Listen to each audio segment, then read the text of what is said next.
Video like जरूर कर लीजिए और ऐसे वीडियो लगातार फ्री में पाने के लिए चैनल को तुरंत सब्सक्राइब कर लीजिए और बेल आइकन को जरूर टैप कर लीजिए ताकि आगे भी सारे वीडियो आपको मिलते रहे। यूट्यूब में फॉलो करते हैं तो प्लीज ये वाला फ्री टेलीग्राम चैनल जरूर ज्वाइन कर लीजिएगा। सारे नोटिफिकेशन, सारे अपडेट यहीं पे आते हैं, ध्यान रखिए। Hello everyone, welcome you all to study for civil services. और आज अपनी डेट हो चुकी है 2 फरवरी। अब इम्पोर्टेंट आर्टिकल्स कौन कौन से रहेंगे 2 फरवरी के, उसको देख लेते हैं। साथ ही साथ ये हमारा पेड ग्रुप है, इसको आप ज्वाइन करो। और जितना भी आपको पीडीएफ वगैरह जितनी भी इंफॉर्मेशन होती है ना, आराम से यहाँ से सारी मिल जाएगी। और ये हमारा टेलीग्राम चैनल भी आप ज्वाइन कर सकते हो इजीली। बाकी देखो भाई, हमारे ये हैं इंपॉर्टेंट 5 आर्टिकल्स, जिसमें सबसे पहला है, मतलब ये ज्यादा आर्टिकल जितने भी हैं ना, ये मेंस के लिए इंपॉर्टेंट रहेंगे। अगर आप किसी भी मेंस की तैयारी कर रहे हो, आप यूपीएससी मेंस की तैयारी कर रहे हो, आप यूपीपीसीएस मेंस की तैयारी कर रहे हो, कोई भी मेंस है, सभी में ये वाले आर्टिकल्स काम आएंगे। ठीक है, तो टेंशन नहीं लेना भाई। जितना भी पढ़ोगे यहाँ पर वो सब आपने मेंस में काम आने वाला है। जैसे कि हम ट्राइबल एरियाज के बारे में पढ़ेंगे, साउथ सबमिट हुआ उसके बारे में पढ़ेंगे, बॉर्डर के बारे में पढ़ेंगे, और एआई हेल्थ केयर में पढ़ेंगे, क्लाइमेट के बारे में पढ़ेंगे। तो ये सारी चीजें क्या है, ये सब हमारे लिए मेंस के रिस्पेक्ट में जरूरी बन जाएगी। ठीक है भाई। तो जैसे यहाँ पर सबसे पहले हम लोग ट्राइब्स के बारे में देखते हैं। जितने भी हमारी जनजातियां बनी हुई हैं, बहुत सारी जनजातियां हैं भारत में, तो सभी जनजातियों को यहाँ पर फायदा पहुंचाने के लिए, मतलब आपको पता है कि हमारे यहाँ पे कितनी ज्यादा भिन्न भिन्न प्रकार की जनजातियां हैं। अगर हमें उनको फायदा पहुंचाना है उन जातियों को, तो हमें क्या करना पड़ेगा, हमें उसमें से कुछ कैटेगराइज करना पड़ेगा। जैसे कि डी नोटिफाइड ट्राइब्स, गैर अधिसूचित ऐसी हैं जो नोमैडिक है, कुछ है सेमी नोमैडिक। तो ये सब बहुत ज्यादा पिछड़ी हो चुकी है। इसके लिए हमारी एनएचआरसी जो है, उन्होंने बोला कि भाई ह्यूमन राइट्स को ध्यान देते हुए जरा करा जाए इनको। अब यहाँ पर ये है कुछ ट्राइब्स। अब देखो भाई, क्या क्या ये ट्राइब्स होती हैं, इनके नाम इंपॉर्टेंट क्या है, और इनसे हमसे क्या सवाल जो है वो बन सकता है, हमसे किस प्रकार का सवाल यहाँ पे बन सकता है, उसको हम यहाँ पे देख लेते हैं। जैसे डी नोटिफाइड ट्राइब्स कौन सी होती है, ये वो होती है जो कि बॉर्न क्रिमिनल्स कही जाती हैं। मतलब ऐसा बोला, मतलब ब्रिटिश टाइम पे ऐसा बेसिकली था कि इनको बॉर्न क्रिमिनल्स के नाम से जाना जाने लगा था। ब्रिटिश टाइम की बात है ये, ठीक है, अभी की नहीं है, ये ब्रिटिश टाइम की बात कही है ये। ठीक है, अब ये हटा दिया, ये वाला वर्ड तो हटा दिया, लेकिन फिर भी लोगों के मन में ये शब्द आज भी है। ठीक है, ये शब्द जो है लोगों के मन में आज भी आपको देखने को मिलेगा। ऐसी नोमैडिक नोमैडिक ट्राइब्स वो होते हैं जो घुमंतु होते हैं। घुमंतु मतलब जो एक जगह टिकते नहीं है, ऐसे ट्राइब जो एक जगह से दूसरी जगह घूमते ही रहते हैं, उन्हें कहते हैं घुमंतु ट्राइब्स। एक जगह से दूसरी जगह अपनी काम की तलाश में, अपनी जीवन की तलाश में, मतलब अपने जीवन में वो मतलब तरीके से क्या खाएंगे पिएंगे उसकी तलाश में, वो एक जगह से दूसरी जगह घूमते ही रहते हैं। ठीक है, ऐसे होते हैं सेमी नोमैडिक, जो मतलब कि नोमैडिक लाइफस्टाइल में ही होते हैं, लेकिन बस वो है कि उनको जो है उनमें बुनियादी सुविधाएं नहीं मिल पाती हैं उनको। वही इसके अंदर यहाँ पर एनएचआरसी जो है, हमारी मानवाधिकार आयोग, जानते हैं आप लोग मानवाधिकार आयोग के बारे में।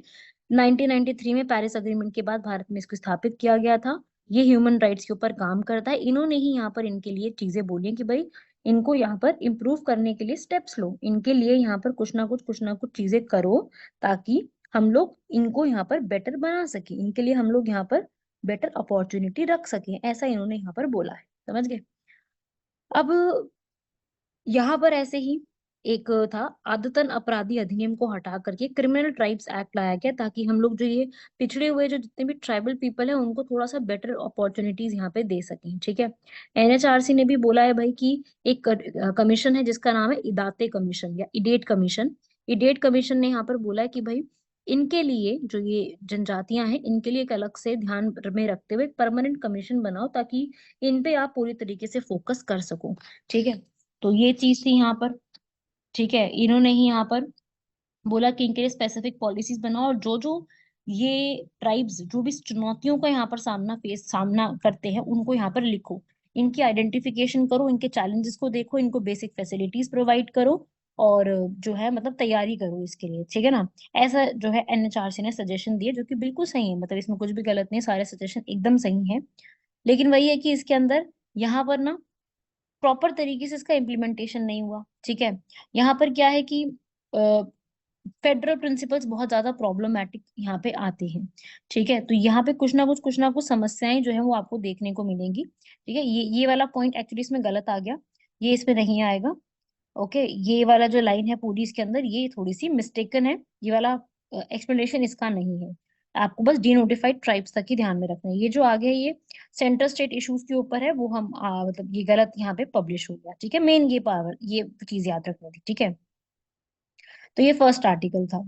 Second article very very important, अभी थर्ड साउथ समिट कंपाला में हुआ है। कंपाला कहाँ पे है भाई? युगांडा के अंदर है, जहाँ पे 100 से ज्यादा कंट्रीज जुड़ी हैं कंपाला में, जहां पर उन्होंने सारी कंट्रीज ने मिल करके, युगांडा के प्रेसिडेंट योवेरी मुसेवेनी ने भी बोला है कि सबको इकट्ठा मिल करके काम करने की जरूरत है। साउथ समिट समिट उसका नाम था। इसमें थीम थी इसकी लिविंग नो वन बिहाइंड, किसी को भी पीछे नहीं छोड़ना, जिसमें इन्होंने मिल करके यहाँ पर साउथ साउथ कोऑपरेशन की बात करी है ना। G77 भी एक ऐसा ही ग्रुप है, ग्रुप ऑफ 77, जो कि यूएन के साथ मिलकर काम करता है, ताकि यूएन के साथ मिलकर के इकोनॉमिक इंटरेस्ट्स को प्रमोट किया जा सके। असल में जो ये G77, जैसे आप G20 भी पढ़ते हो, G77 बहुत पुराना ग्रुप है, 1964 में बनाया गया था, जिसमें इन्होंने यहाँ पर जो है एक 77 पे एक साइन किया था, तब से ये चीज न्यूज में आने लग गई। अब ऐसा नहीं कि G77 में आज भी 77 ही लोग हैं, इसमें और बढ़ चुके हैं। ठीक है, इसके अंदर सारे यूएन के मेंबर्स आ चुके हैं। तो ये ग्रुप ऑफ 77 में केवल 77 कंट्रीज नहीं है, इसके अंदर और भी कंट्रीज जुड़ गई हैं। लेकिन वही है कि इसके अंदर कंट्रीज जो है यहाँ पर ग्रुप ऑफ 77 करके एक तरीके से यहाँ पर जुड़ गई हैं साउथ साउथ कोऑपरेशन में, जिसमें ये लोग आपस में अपने इकोनॉमिक इश्यूज और इन सब चीजों को यहाँ पर प्रमोट कर रहे हैं। तो आपको क्या याद रखना है कि जो अभी ये समिट है साउथ समिट, ये साउथ समिट जो है ये हुआ कहाँ पे है? ये युगांडा में कंडक्ट करवाया गया है। ठीक है, तो ये फैक्ट्स आप लोगों को याद रखने हैं, ये एग्जाम में पूछे जाते हैं। साउथ समिट कहाँ पे हुआ, क्या चीज थी, तो इस तरीके से आपको याद रखना है। युगांडा में इसको कंडक्ट किया गया है, और ये हमारे लिए जरूरी है। साउथ समिट कंपाला में जो ऑर्गेनाइज हुआ है, थर्ड नंबर का है ये भी याद रखिएगा। 15 जनवरी से 17 जनवरी तक हुआ था ये पूरा, जिसके अंदर ये सारी चीजें G77 की कंट्रीज यहाँ पे गई थी, चाइना भी गया था।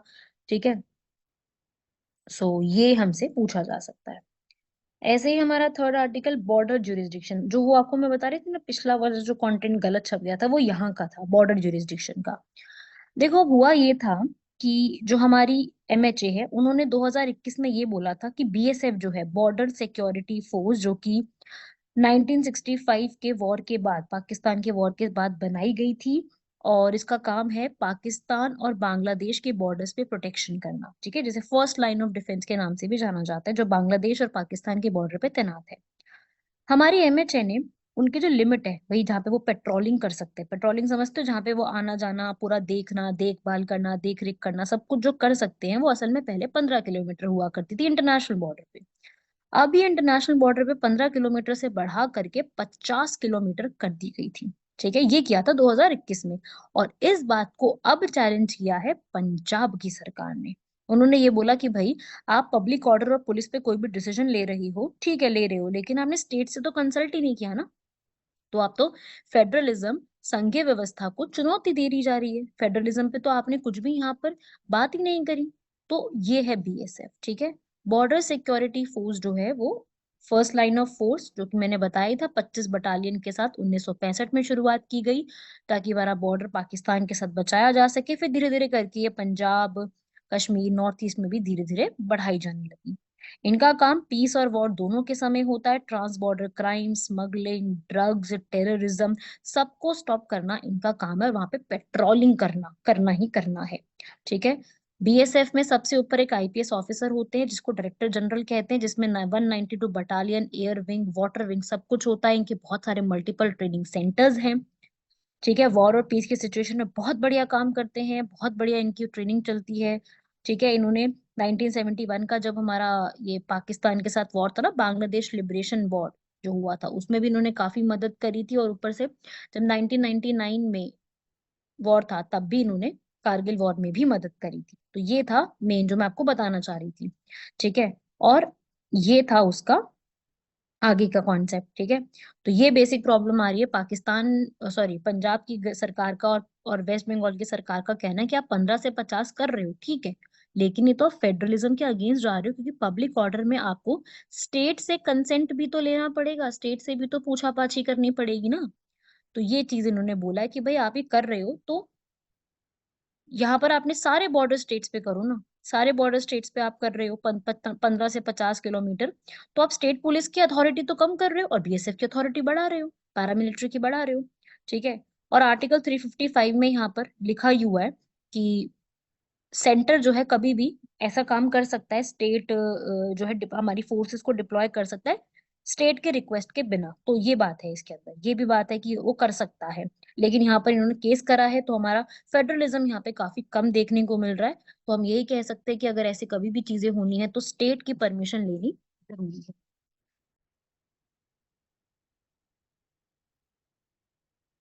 तो स्टेट की कंसल्टेशन लेना इसमें जरूरी है, ये इसका मेन ऑब्जेक्टिव है कि भाई कभी भी गवर्नमेंट, अगर यूनियन गवर्नमेंट आर्म्ड फोर्सेस को डिप्लॉय करती है करे, लेकिन उसके पहले एक तो है परमिशन, मतलब परमिशन इन द सेंस कि इन्फॉर्म करें यहाँ पर, और ताकि क्लियर हमें पता रहे कि और इन सब पे किसकी बात यहाँ पे चलने वाली है, ठीक है। तो लीगल स्क्रूटिनी यहाँ पर बहुत इजी हो जानी चाहिए इस चीज को लेकर के, ठीक है ना। बीएसएफ की पावर्स बढ़ा रहे हो, लेकिन इन चीजों को भी ध्यान में रखना जरूरी है। क्लियर हुआ भाई? तो ये थे हमारे आज के 3 इंपॉर्टेंट आर्टिकल्स। वही बढ़ते हैं हमारा चौथा article, health care. Health care में एआई, एआई का मतलब क्या होता है? Artificial intelligence. हेल्थ केयर में आर्टिफिशियल इंटेलिजेंस क्या है? डब्ल्यूएचओ ने यहाँ पर एक गाइडेंस रिलीज करी है हेल्थ केयर के ऊपर, LMM, large multi modal models. ये एक ऐसा एआई है जो कि डिलीवरी और मेडिकल रिसर्च पे काम करता है, ठीक है। एलएमएम अगर हम हेल्थ केयर में ले आते हैं, हम हर जगह पे इसको इंट्रोड्यूस करा देते हैं, तो ये प्रॉपर तरीके से कंज्यूमर टेक्नोलॉजी में बढ़िया काम कर सकता है, ठीक है। चैट जीपीटी, बाट, इन सब में लेके आएगा। पेशेंट्स की अगर कोई भी रिटर्न क्वेरीज होती हैं तो उसको डायग्नोस करके केयर प्रोवाइड करेगा, पेशेंट को इन्वेस्टिगेट करके बताएगा सिम्टम्स और ट्रीटमेंट के ऊपर, इलेक्ट्रॉनिक हेल्थ रिकॉर्ड्स को बना करके उसमें साइंटिफिक रिसर्च भी, मतलब जो काम डॉक्टर का होता है, डॉक्टर को असिस्ट करने के लिए ये एक तरीके से एआई यहाँ पर काम कर सकती है, ठीक है। रिटर्न क्वेरीज पे आंसर आउट भी हो सकता है और ये सारी चीजें की जा सकती हैं। तो एलएमएम यहाँ पर ये चीज है। लेकिन कई बार ये भी हो सकता है कि एलएमएम जो है मिसगाइड भी कर सकता है हेल्थ के डिसीजंस को, है ना। एलएमएम यहाँ पर जो है वो एक तरीके से प्रॉपरली अगर डेटा इस्तेमाल नहीं करता तो मिस यूज भी हो सकता है, उसका फॉल्स और इन्फॉर्मेशन भी आ सकती है, राइट।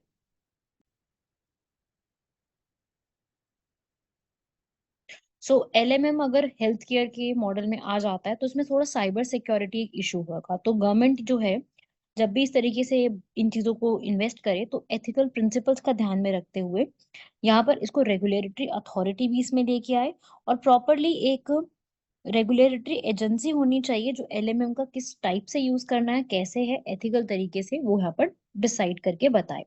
तो ये छोटा सा आर्टिकल था ये प्रीलिम्स के लिए कि हेल्थ केयर में भी आर्टिफिशियल इंटेलिजेंस को इंट्रोड्यूस कर रही है गवर्नमेंट, और साथ ही साथ किसकी हेल्प से हो रहा है? डब्ल्यूएचओ की हेल्प से ये किया जा रहा है। किस टाइप का मॉडल है? LMM, large multi modal models, right. आज का हमारा लास्ट आर्टिकल है climate resilience, agri food revolution, कृषि खाद्य क्रांति, जो कि NITI Aayog, ministry of agriculture, FAO और यूएन ने मिलकर के स्टार्ट किया है, जिसमें हम लोग जितना भी एग्रीकल्चर फूड सिस्टम बनाएंगे वो सब कुछ क्लाइमेट रेजिलिएंट होगा, मतलब कि क्लाइमेट के अकॉर्डिंग ही चलेगा, ठीक है। इसमें यहाँ पर नीति आयोग जो है वो भी यहाँ पर एग्रीकल्चर के कंट्रीब्यूशन में क्लाइमेट का क्या कंट्रीब्यूशन है, मतलब कि हमारा अगर हम इसको लेकर के आते हैं तो हमें मेन ये चीज होनी चाहिए कि मेन ये इसमें बात है कि भाई अगर हम लोग कभी भी एग्रीकल्चर के स्टेप्स लेते हैं, क्रांति लेके आते हैं, तो उसमें क्लाइमेट का क्या रोल है और क्लाइमेट को कैसे रेजिलिएंट किया जा सकता है, ताकि ग्रीन हाउस एमिशंस एमिशंस जो है वो बहुत कम हो, कार्बन एमिशंस रिड्यूस हो, 13%, एटलीस्ट 13% का कंट्रीब्यूशन कम हो, इसमें ये डिसाइड किया जाएगा। इसके लिए यहाँ पर एक कार्बन पृथक्करण, मतलब कि कार्बन सिक्विस्ट्रेशन करके एक प्रोसेस है जो कि ट्री प्लांटेशन के थ्रू होगा, वो यहाँ पे स्टेप लिया जाएगा, जिसमें मल्टीपल स्टेक होल्डर्स भी होंगे गवर्नमेंट ऑफ इंडिया की तरफ से, लोकल पीपल का भी पूरा सपोर्ट लिया जाएगा, बिकॉज अब लोकल रिस्पॉन्स के बिना ये चीज पॉसिबल भी नहीं है। साथ ही साथ यूएन भी यहाँ पर पूरा एक सपोर्ट करेगा, FAO, food and agriculture organisation, जो पूरे वर्ल्ड की सबसे बड़ी एजेंसी है, वो भी यहाँ पर इंडिया की इस एफर्ट में हेल्प करने वाला है। तो ये एक एफर्ट इंडिया में किया जा रहा है, climate resilience agri food revolution, जिसमें एग्रीकल्चर और फूड सिस्टम जितने भी होंगे वो एडवांस तरीके से होंगे, लेकिन वो जलवायु अनुकूल मतलब क्लाइमेट रेजिलियंट होंगे। राइट, तो किसका इनिशिएटिव है ये हमारे लिए ज्यादा इंपॉर्टेंट है, जो इसमें ऑर्गेनाइजेशंस के नाम है। ओके देन, आज के हमारे क्वेश्चंस को देखते हैं। लास्ट हमारे आज का फर्स्ट क्वेश्चन है, ट्राइब्स के ऊपर है कुछ, जैसे मैंने आपको कल भी कुछ ट्राइब्स की क्वेश्चन बताया था। ऐसे ही एक ट्राइबल ग्रुप है सोलीगास और येरेवास। अब ये सोलीगास और येरेवास जो है वो न्यूज में भी काफी है, तो हमसे अब यही क्वेश्चन बनेगा कि पहली चीज तो ये ट्राइबल पीपल रहते कहाँ है, सोलीगास एंड येरेवास। ये ट्राइबल पीपल कौन से स्टेट, कौन से रीजन, कौन सी जगह से ये आपको देखने को मिलेंगे, तो वही हमसे यहाँ पर पूछा जाता है। सोलेगास ट्राइब कर्नाटका में मिलेंगे कावेरी रीजन के पास, और यारेवास मिलेंगे उसी के पास वेस्टर्न घाट में। मतलब दोनों ही सोलीगास और यारेवास आपको वेस्टर्न घाट में मिलेंगे। ठीक है, वेस्टर्न घाट का ही पूरा उनका रीजन है। ये अभी काफी ज्यादा न्यूज में थे। Kaveri river, peninsular India, thousand of year से ये लोग वहां पे रहते आए हैं। ठीक है, ट्राइबल ग्रुप है ये। तो ये वाले जो पीपल हैं, ओल्डेस्ट इंडिजिनियस ट्राइब्स हैं ये भारत के, कर्नाटका में ज्यादातर मिलेंगे आपको।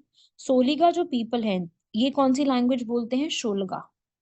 ठीक है, द्राविडियन लैंग्वेज, बहुत पुरानी, आपको पता है द्राविडियन लैंग्वेज। और इंडियन लॉ में सोलिगा जो है ये स्केड्यूल ट्राइब के लिस्ट में ऑलरेडी है, जो कि शिफ्टिंग कल्टीवेशन, झूमिंग कल्टीवेशन जो होती है वो परफॉर्म करते हैं, ऐसा ऑलरेडी मेंशन है। ठीक है, तो ये है first statement totally correct. Soligas and Yeravas indigenous group हैं, और ये सोलिगास जो मैंने आपको बताया स्केड्यूल ट्राइब के लिस्ट में है, जो कि शिफ्टिंग कल्टीवेशन परफॉर्म करते हैं।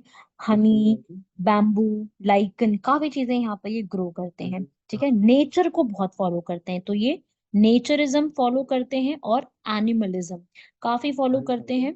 ठीक है, और इनकी डाइट का सबसे इंपॉर्टेंट हिस्सा है हनी। ये कुछ इंपॉर्टेंट फैक्ट्स थे। अगर मैं बात करूं यारेवास, येरेवास, तो येरेवा जो है ये असल में केरला से बिलोंग करते हैं। ठीक है, ये एक लैंग्वेज बोलते हैं जिसका नाम है रिविलू। रिविलू लैंग्वेज है इनकी, और एग्रीकल्चर है, कॉफी और टी प्लांटेशन में सबसे ज्यादा ये जुड़े हुए हैं। एग्रीकल्चरल लेबर कॉफी और टी में इनका सबसे ज्यादा है। और ये मतलब आपको पता होना चाहिए कि कौन से रीजन में क्या है। एग्जाम में ये सब कुछ पूछा जाता है। ठीक है ना, इन्होंने अपने राइट्स को इंडियन टाइगर रिजर्व में अपने फॉरेस्ट राइट को प्रॉपरली सरकार से भी, कोर्ट ऑफ लॉ से भी एक्नॉलेज करवाया हुआ, तो अभी इसलिए ये लोग न्यूज में थे। तो आई थॉट कि मैं आपको इसके बारे में बता दूं। इनके पूरी डिटेल मैंने आपको जो बताई है वो सारी की सारी इंपॉर्टेंट है। ठीक है, और ये जो टाइगर रिजर्व होता है ना, टाइगर रिजर्व के कोर एरिया में रहते हैं, और फिर भी सरकार इनको कुछ नहीं कहती, क्योंकि इन्होंने ऑलरेडी अपने राइट्स जो हैं वो गवर्नमेंट से लिए हुए हैं वहां पे रहने की। कोर एरिया में रहना आपको नॉट अलाउड है ना, तो ह्यूमन सेटलमेंट्स अलाउड ना होते हुए भी ये अकेले, मतलब फर्स्ट ग्रुप है भारत की तरफ से ट्राइबल कम्युनिटी के जो यहाँ पे रहते। Okay then, moving on to the last question. अभी जो एक अलायंस स्टार्ट हुआ है जिसका नाम है alliance for global good, gender equity and equality. तो ये जो ग्लोबल गुड अलायंस है ये अभी ही रिसेंटली बनाया गया है। किस फिलॉसफी पे, इंडिया की फिलॉसफी पे। कौन सी फिलॉसफी, सबका साथ सबका विकास। अभी वर्ल्ड इकोनॉमिक फोरम का जो सेंटर अभी जो हुआ है ना, मैंने लास्ट लेक्चर में कवर भी कराया था, डेवोस स्विट्जरलैंड में जो हुआ है, वहां पर ये चीज इंडिया ने एस्टैब्लिश करी। इसलिए हमें पता होना चाहिए, क्योंकि ये पूरा इनिशिएटिव इंडिया यहाँ पे एस्टैब्लिश कर रहा है। ठीक है, इंडिया एस्टैब्लिश कर रहा है, और उसको सपोर्ट कौन कर रहा है, bill and Melinda Gates foundation पूरा सपोर्ट दे रहे हैं इसको। और साथ ही साथ नॉट ओनली दिस, इसमें और भी हैं, जैसे कि CII centre for women leadership, वो भी यहाँ पर आके जुड़े हुए हैं। तो बिल्कुल ठीक लिखा हुआ है, ये एक ऐसा प्लेटफॉर्म यहाँ पे तैयार किया गया है इंडिया की तरफ से, इसलिए हमारे लिए ज्यादा इंपॉर्टेंट हो जाएगा। इसका मेन ऑब्जेक्टिव ये है कि भाई जो विमेन इक्वालिटी है उस पे फोकस किया जाए, women health, women education, women enterprises, women entrepreneurship promote किया जाए। आपको याद होगा G20 में भी यहाँ पर हमारे इंडिया ने वुमेन एम्पावरमेंट के नाम से भी, G20 एम्पावर के नाम से भी एक इनिशिएटिव स्टार्ट किया था। तो वो इनिशिएटिव और ये इनिशिएटिव मिलके काम करें। ठीक है, तो ये है विमेन लेड डेवलपमेंट का ही एक एस्पेक्ट है। वर्ल्ड इकोनॉमिक फोरम की जो मीटिंग हुई है वहां पर इंडिया की पहल है, that's why it is important for us. ठीक है भाई, तो सारी इन्फॉर्मेशन इसमें जो स्टेटमेंट्स थी करेक्ट है, पढ़ सकते हो। मैंने ये कवर कराया था कि वर्ल्ड इकोनॉमिक फोरम का अभी समिट चल रहा है और ये समिट 54th नंबर का है, वर्ल्ड इकोनॉमिक फोरम का summit. World economic forum 1971 Geneva Switzerland में बनाई गई थी, लेकिन इनकी जो मीटिंग होती है वो डावोस स्विट्जरलैंड में होती है। ठीक है, मीटिंग जेनेवा में नहीं होती। क्लियर है? तो ये थे आज के हमारे, और आज का जो मेंस का क्वेश्चन है आंसर राइटिंग, वो भी सेम ही क्वेश्चन है, ग्लोबल गुड जेंडर इक्वालिटी पर ही आपको डिस्कस करना है कि how this initiative and India की जो इसमें लीडिंग पावर है, ताकि हम वुमेन लेड डेवलपमेंट ग्लोबली कर सकें, इसका क्या इफेक्टिवनेस है और इसमें क्या चैलेंजेस हम फेस करेंगे। पूरी डेवलपमेंट यहाँ पर वर्ल्ड इकोनॉमिक फोरम करवा रहा है, वुमेन एम्पावरमेंट, जेंडर इक्वालिटी, सब पे फोकस हो रहा है। कौन कौन यहाँ पे करा रहा है वो सब बताना है, और उसके अलावा आपको ये बताना है कि इसमें अलायंस में क्या प्रमोट किया जाएगा। सबका साथ, सबका विकास, सबका प्रयास, ये तो है इसकी टैगलाइन, वो तो आपको लिखनी है। उसके बाद आपको इसकी हाइलाइट्स लिख देनी कि कैसे इस तरीके के बड़े प्लेटफॉर्म्स इंडिया लेवल पे अगर शेयर हो रही हैं, इंडिया इसका इनिशिएटिव ले रहा है, तो इसमें इंडिया की ग्लोबल रेपुटेशन पे क्या इम्पैक्ट पड़ेगा, प्लस इसके बेनिफिट्स क्या हैं, इसमें चैलेंजेस भी क्या आएंगे और इसके बेनिफिट्स क्या हैं। राइट, सो ये है हमारी इस बार की आंसर राइटिंग का।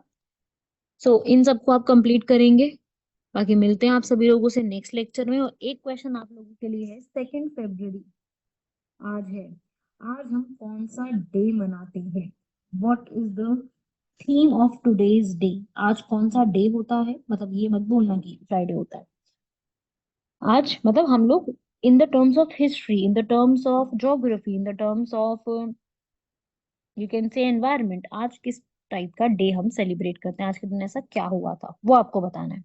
ठीक है भाई, बाकी 1 फरवरी को हमारा बजट आ चुका है कल, तो बजट को भी हम लोग डिस्कस करेंगे जल्द ही, बजट के पॉइंट्स को लिखेंगे, साथ ही साथ इकोनॉमिक सर्वे जो 31 जनवरी को आया था उसकी हाइलाइट्स को भी हम पूरा डिस्कस करेंगे। वैसे देखिए, बजट इंटरिम बजट है, क्वेश्चन कम ही है, चांसेस कम ही है, क्योंकि अभी सरकार जो है आपको पता है इलेक्शंस होने वाले, सरकार जाने वाली है, तो इंटरिम बजट है फॉर सम टाइम, लेकिन स्टिल इंटरिम बजट से भी क्वेश्चन बन सकते हैं अपकमिंग एग्जाम में, तो थोड़ा सा उसको भी हम लोग कवर अप करेंगे अपकमिंग क्लासेस में। तो यहाँ तक कंप्लीट कीजिएगा, मिलते हैं सभी लोगों से नेक्स्ट लेक्चर में। जय हिंद।